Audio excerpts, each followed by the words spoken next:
Amazon has been one of the most innovative companies in the world in the last 2 decades, and more than 2 decades. The company is innovating in a broad selection of categories, including e commerce, advertising, robotics, artificial intelligence, and semiconductors. So, in this video, I wanted to discuss and elaborate on the latest developments in Amazon's innovations and what it could mean for investors in the long run. I want to thank the Motley Fool for sponsoring this video. Visit fool.com/Parkev for the 10 best stocks to buy now. So one category you can see a clear connection with Amazon and success is robotics. The company spends so much money on fulfillment and delivery that if it can implement robotics into the network, it can have huge benefits. So they continue to innovate in robotics to speed delivery, lower costs, and improve safety. They have a new 12th generation fulfillment center design, and the first building is launching in Louisiana. This new design reduces fulfillment processing time by 25%, and it's expected to drive a 25% improvement in cost to serve. These are difficult opportunities to find where a business can improve the customer experience and at the same time lower the cost to serve. It's easy for businesses to find ways to lower costs. You've seen businesses do this for decades, right? For more than decades, where they just lower the things they offer you, right? Microsoft is famous for this. Have you ever been able to get a hold of a Microsoft customer service representative? Speak to them on the phone?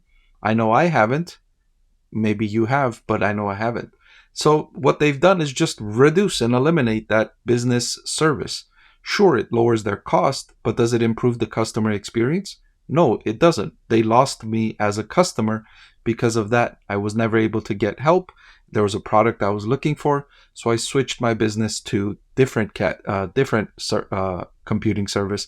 I went with Apple instead of Microsoft, and I use Google's services instead of Microsoft Productivity Suite now because they offer more support, and they didn't just cut off customer service as one category. So when Amazon did this, they weren't just decreasing cost by cutting something away from customers. They did this in a way where they're improving the customer experience by improving the speed to delivery, and at the same time, they're improving their cost to serve, which is difficult to do. That takes business skill. That doesn't just take somebody to come in and say, let's cut costs to improve profitability. Anybody can do that, but that's not sustainable improvement in business performance. And the company's saying that it's still early days in how much automation we expect in our network. So there's a long runway for improvement here in the logistics network. And shout out to one of the companies that I follow here in this category, Symbotech, or Symbotic, I should say, which is working with Walmart in offering more efficient warehousing. That's an interesting category there that Symbotic can benefit from. A lot of companies are looking to robotics now to improve performance. Secondly, in advertising, Amazon remains pleased with their progress. They generated $14 billion in revenue in the quarter. That was up by 18.8% year over year. They were among the leaders in terms of year-over-year growth with the large cap tech companies, including Alphabet and Meta Platforms. The year-over-year growth was among the best in class in that category. They see further opportunity in driving even better performance for advertisers by further improving the relevancy of the ads they show and providing additional optimization controls. And of course, marketers are interested in advertising on Amazon, right? They have hundreds of millions of shoppers that go onto the website to buy things. They have their payment information on file, and they're literally one click away from making a purchase. That's the closest any advertiser can get to a purchase with advertising. Everywhere else, they're at least several clicks away from a purchase where a person has to go through several steps before they make a purchase. Whereas with Amazon, if they show a relevant advertisement, a person can click and buy. And that's a really high potential return on investment for advertisers who are finding limited opportunities like that. And so they're driving more of their budgets towards this category. And as long as they continue generating good return on investment, which they have, they will continue allocating more capital to Amazon, which is taking an increasing market share in this category. The next segment Amazon's been innovating on is web services or cloud business. They're the leader in this category, and their AWS segment grew 19% year over year, and it now stands at $110 billion annualized run rate. And they've seen significant re-acceleration of AWS growth for the last 4 quarters. Of course, this is the category that artificial intelligence services are housed, and so this is getting the benefit of increasing demand for AI. Now, I will note that Amazon is losing market share in this category. Alphabet's similar segment grew by much faster, closer to 30%. Microsoft similarly close to 30% growth in this segment, but they're much smaller. Their scale is much smaller, so they're growing at a faster rate. But if you look at the total dollars grown quarter over quarter or year over year, Amazon is still generating significant improvement in this category. Amazon's also building their own chips, their custom Graviton CPU, which provides up to 40% better price performance versus other leading x86 processors. Companies are focused on new efforts again, and they're spending energy on modernizing their infrastructure from on-premise to the cloud. So this is a decade-old trend here where companies are shifting their computing infrastructure from being on-premises on their location to the cloud. And that has several benefits, and I see this trend continuing. Only for the largest companies, I would say it makes sense to have your computing infrastructure on-premise, and even they are shifting some of their computing needs to the cloud.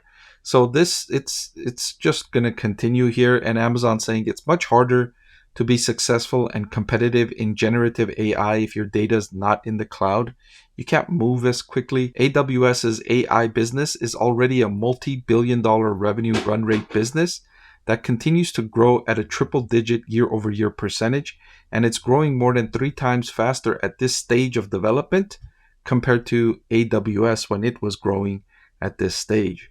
So yet another data point for those of you that are concerned that artificial intelligence and these companies like Amazon and Microsoft and Alphabet and Meta platforms, if you're concerned that they're spending too much in this category, this is yet another data point that justifies why they're spending so much in this category.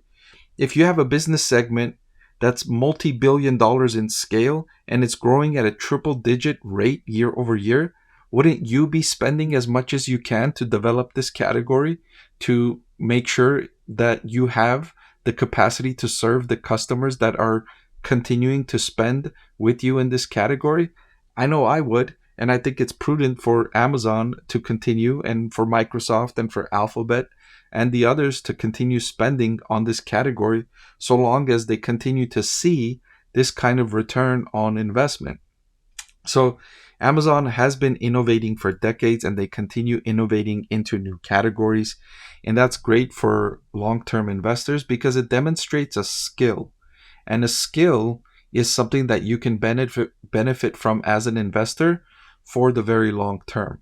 Whereas a specific product, you may not be able to benefit from the very long term because that product can be competed away. Somebody can come in and innovate, and that product can be obsolete. But if a company has demonstrated skill in continuously delivering new products and services, especially across a variety of segments, that creates more investor confidence in the company that if one of their segments should be competed away, they can innovate and deliver on another category. And that's what you get with Amazon. Hey everyone, I'm excited to announce that my book is finally available for sale. I've been working on it for more than a year now, so I'm really excited to finally share this with you now. It goes through my framework for evaluating stocks. Some of you often ask why I like this stock or why I like the other stock, and this framework provides you the things that I look at when I'm evaluating stocks. I've added the link in the description below.